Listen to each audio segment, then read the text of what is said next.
High school sports team. Find out who provided the hits and the misses. Who earned local bragging rights in boys soccer. And which volleyball team was able to put its best fist forward. Don't touch that dial.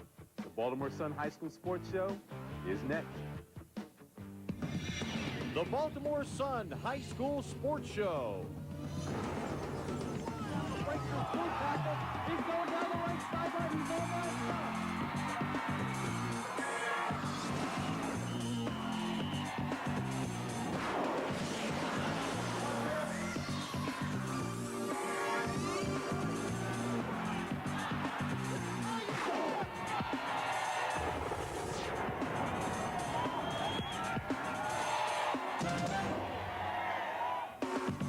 Today's show is brought to you by Dick's Sporting Goods, Papa John's, and the Baltimore area Toyota dealers.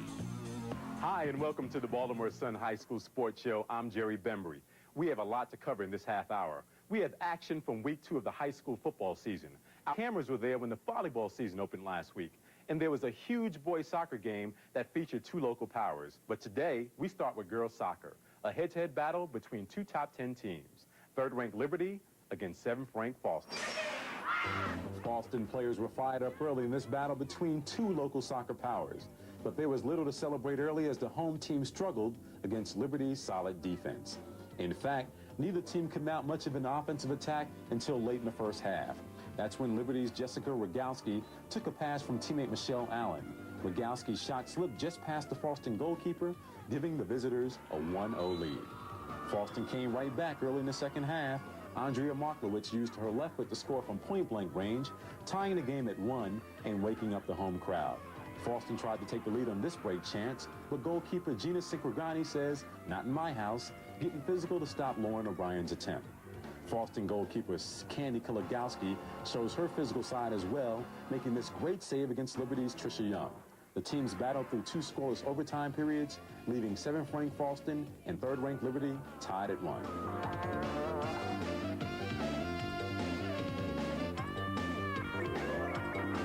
Centennial entered play last week with 39 straight wins and looked to continue that dominance against Northern.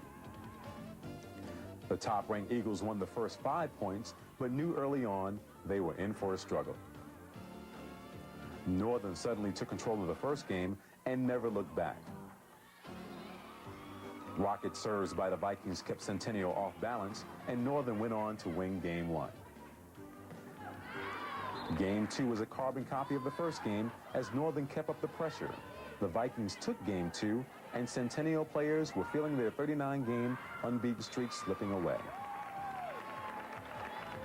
In the 3rd game, Northern showed Centennial that they might be a local force, exploding to a 15-8 victory, a major upset early in the season. It was number 1 Gilman at home against the Lakers of Boys Latin yesterday, and Gilman jumped on top early. Gilman standout tailback Damian Davis takes a handoff off tackle, finds the hole and races 58 yards down the sideline for a quick score. After an interception, Gilman quarterback Ryan Boyle fires a spiral to Sean Woodland, who makes a great over-the-shoulder catch, good for 48 yards, and another Greyhound score. Boys Latin tried to get his offense moving as Danny Berger finds Kevin Sullivan open for a 30-yard gain. Then on 4th and goal from the 1, Gilman's defense punished fullback Brandon Carver, and the Lakers came up empty. Adding fuel to the fire, Gilman's Damian Davis on the next possession goes off tackle and races 81 yards up the sideline to the end zone. Boys Latin luck didn't change in the second half. Gilman reserve tailback Nick Nokar adds to the onslaught as he changes direction and heads upfield for a 35-yard touchdown run. Gilman continued to rack up the offense on the way to the 44-0 win. Now let's take a look at how some of the top 15 football teams fared on Friday, as well as some of the boys and girls soccer results from around the region.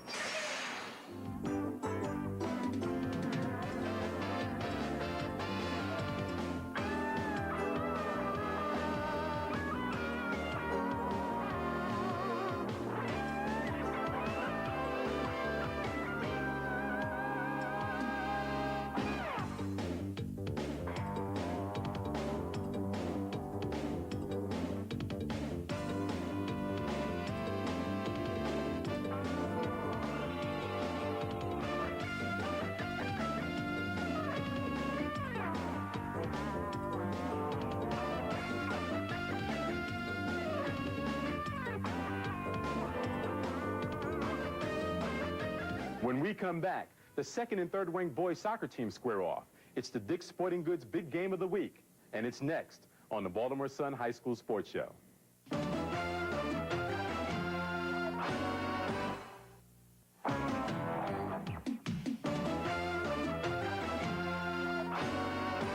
Welcome back to the Baltimore Sun High School Sports Show. In Howard County, they believe they play the best soccer in the area.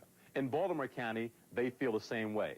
So bragging rights were at stake when second-ranked McDonough faced third-ranked Mount Hebron of Howard County. But before we get to the action, let's recognize the classroom stars from this week's game.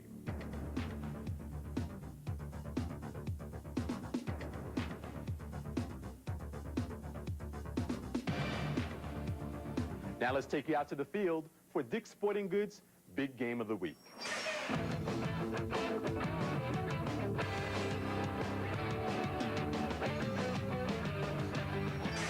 The stage was set for a good head-to-head battle between two of the top area teams, McDonough and Mount Hebron. Midfielder John Cole was looking to control the offense for McDonough, but David Lecktrekker had a different attack as he drops it back to Pete Lindahl for a shot on goal and a great save by McDonough's goalie, Bob Benson. McDonough got things stirred up as Cole fires the ball to Devin Barclay down the sideline where he's tripped by Jeff Wunk, which left a free kick for team captain Cole, who promptly put it in the net for a 1-0 lead. McDonough continued to control the tempo of the game and kept the heat on reserve goalkeeper Greg Peters. Number 2 team McDonough was pretty confident this afternoon after learning about number 3 team Mount Hebron's injured starter goalie.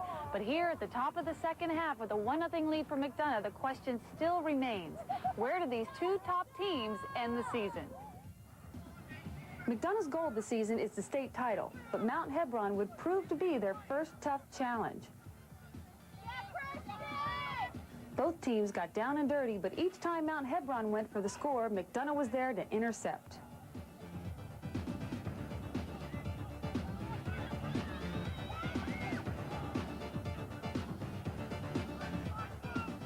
Well into the second half, Hiroki Kawase lofts one over Peters' head for a 2-0 lead. And the pressure continued at this end of the field despite a heroic effort by defender Chris Klickner.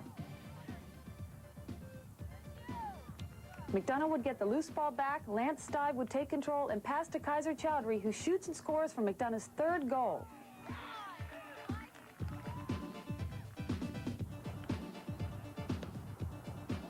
Mount Hebron tried unsuccessfully to get back in the game, but McDonough's defense was too tough.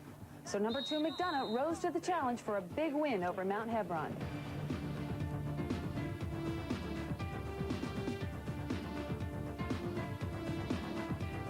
This is a good first test to see really where we are in the season. We do have a lot of work to do, and we're happy with the result 3-0, but it wasn't really what we wanted. You know, we were a little sloppy and playing defeat. Really couldn't keep the ball as well as we have in the past, but that was a good team that played against us too, and they made it a little bit more difficult than some other teams have so far. We haven't really played a team of this caliber yet, and of course them being 3 and us being 2, it was a challenging game, and it showed us what we were doing well and what we weren't doing well. So you know, it gave us something to work on. It showed us and exposed some of our weaknesses. So it shows we got some things to work on if we want to take the title this year. So that's good in a way, I think. For first-year Spalding coach Bob Greeno, the task a week ago was difficult, playing a girls' soccer tournament without 6 starters. So what happens? His team surprises everyone with wins over 2 ranked opponents. For that, Bob Greeno is this week's Toyota Coach of the Week. Bob Greeno brought a fresh outlook and 20 years experience to Spalding's soccer program this year. 7 of the top 13 teams in the whole metro area are in our division. So every game is a championship game. To be crowned a champion takes hard work and dedication. Greeno knows this as the past president of the Bowie Soccer United program. There, he developed his coaching philosophy. It's believing you can do it. And I think that's what we've instilled in the girls so far this season. It's a lot of hard work, but hopefully in the long run, it pays off. And like I just told them, they've already equaled their record of last year, so everything we get from now on is icing on the cake. So we're really proud. And we're proud to honor Bob Greeno as our Toyota Coach of the Week, who humbly puts the credit where credit is due, his players. They put in the long hours that's necessary. They're the ones. I mean, they're the ones that are doing all the work. They just make us look good. Congratulations, Bob Greeno, and good luck the rest of the season. Now here's a look at some of the area's honor roll athletes.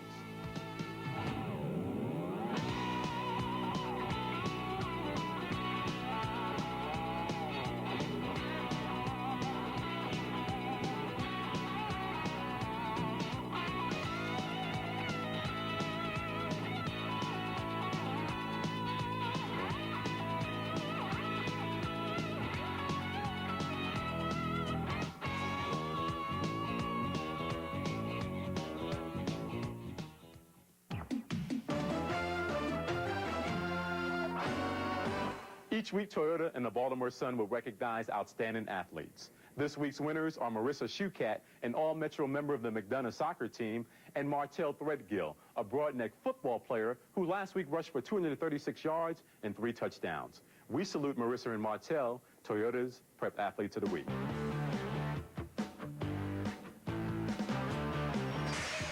My personal goal is to play the best that I can, help my team any way I can, every game, work hard on the field all the time and off the field, and just try my best, do my best. McDonough senior forward Marissa Shukat scored big points with her teammates last week. Her 2 assists and 5 goals helped top-ranked McDonough win its own tournament with 3 wins. Marissa's a fierce competitor, but she doesn't feel all her efforts should be focused on just one goal. I think athletes should be well-rounded. If you're not well-rounded, you know, it could lead to other things. You could burn out if you focus on one sport. You know, you got to keep your interest. You got to do other things. You got to be involved in, you know, maybe band or art, or you got to do your schoolwork also. You got to have different interests. Marissa's interests include her favorite subjects, English and Spanish. She's concentrating her efforts on her studies to help shape her career goals. You're not going to play sports your entire life, especially for girls. There's not as many opportunities to go pro as maybe for basketball or football or, you know, one of those pro arenas. So definitely, you know, you have to concentrate on your studies as well because, you know, you're not always going to play. You're going to have to be in business or whatever other field you may pursue. And for her outstanding play on the soccer field this past week, Toyota is proud to honor Marissa. All the attention I'm getting from everybody just makes me feel wonderful. But my coach told me not to let it get to me because it's the first week. And if I let it get to me now, it might all go downhill. Martell Threadgill's breakaway speed makes him look as if he's running downhill. This 5'6", 170-pound senior running back had a career game last week with over 200 yards rushing and 3 scores. That helped Broadneck defeat Old Mill in the season opener. The line executed the play, so once the hole was there, after I got past the first 5 yards, I just picked my way after that. And pick is what he did, yard after yard, which picked up the entire team. When they see somebody else out there playing harder than I think some other kids would notice it and try to pick it up and try to compete with me. So I think it helps out other teams as well. When they see I have a good game, the coach tells them about how good I did, and then they try to do better than what I did. Well, it's definitely going to be tough for anyone to outdo what Martell did last week. That is why Toyota is proud to honor him as our male prep athlete of the week. As usual, the action last week was exciting. Check out these highlights, including the outstanding play of the week.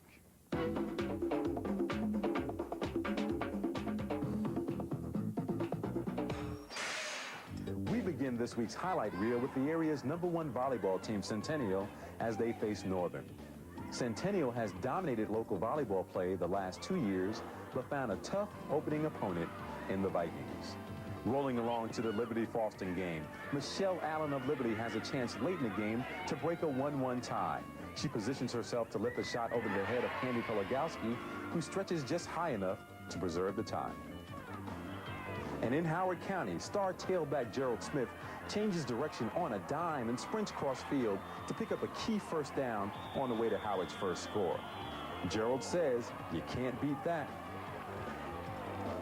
And the outstanding play of the week came from the McDonough-Mount Hebron showdown when Devin Barkley appears to trip himself, yet gets the call to set up a free kick. That ultimately was the only score needed for #2 to hand #3, a tough defeat. When we come back, we'll meet one of the most explosive running backs in the area. He's our Papa John Student Athlete of the Week and we'll deliver his story next on the Baltimore Sun High School Sports Show.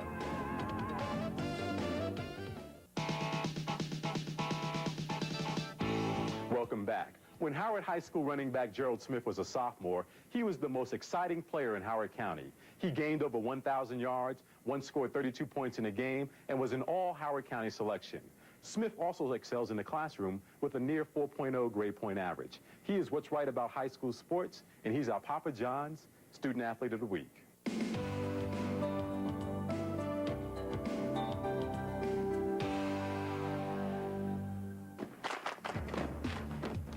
I guess I got a little pressure on me, because I guess certain people look up to me, you know, teachers look up to me to set examples, and to and also the coaches probably look at me to be a leader, you know, which I do think I'm a leader, but I also think that I need to be pushed by players. You know, it might not be somebody as good as me, but I just might need to be pushed by them so I can perform my best.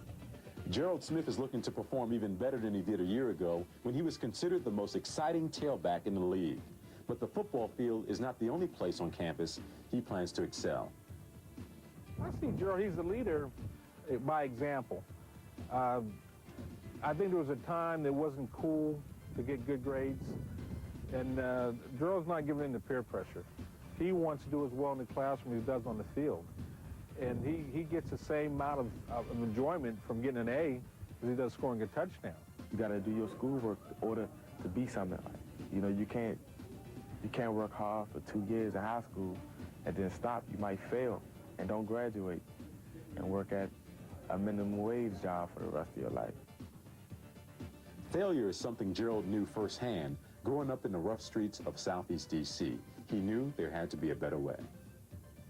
The neighborhood I lived in, it was pretty rough. It was just like rough. It was a lot of drugs, and people wasn't really doing things that would help them later on in life. They was just hanging out. But when I stayed down there, I learned a lot of things. Also how to be aggressive, you know, aggressive because, you know, you had to be aggressive in a particular area that I lived in. So I learned how to be more disciplined, because down there you always got to watch what you say, you always got to watch what you do, and it helps me in the long run. So I'm glad to a certain extent that I did experience that lifestyle, but because, you know, I feel as though it helped me, you know, to be a stronger person. Determination, that's what it's all about. You got to have determination for yourself before you can get it for somebody else. You know, somebody can tell me, yeah, you can do this, you can do that, but if I don't believe I can do it, I ain't going to do it. I just, you know, work hard for effort. Well, that's all we have time for today. Thanks for watching the Baltimore Sun High School Sports Show. We'll be back next week, again showcasing our local homegrown talent. Until then, check out the Sun each day for the latest prep scores, features, as well as comprehensive coverage of all sports. I'm Jerry Bembry. Until next Sunday, have a great school week ahead. Our Prep Athlete Awards are courtesy of Larry Beck, the Trophy King.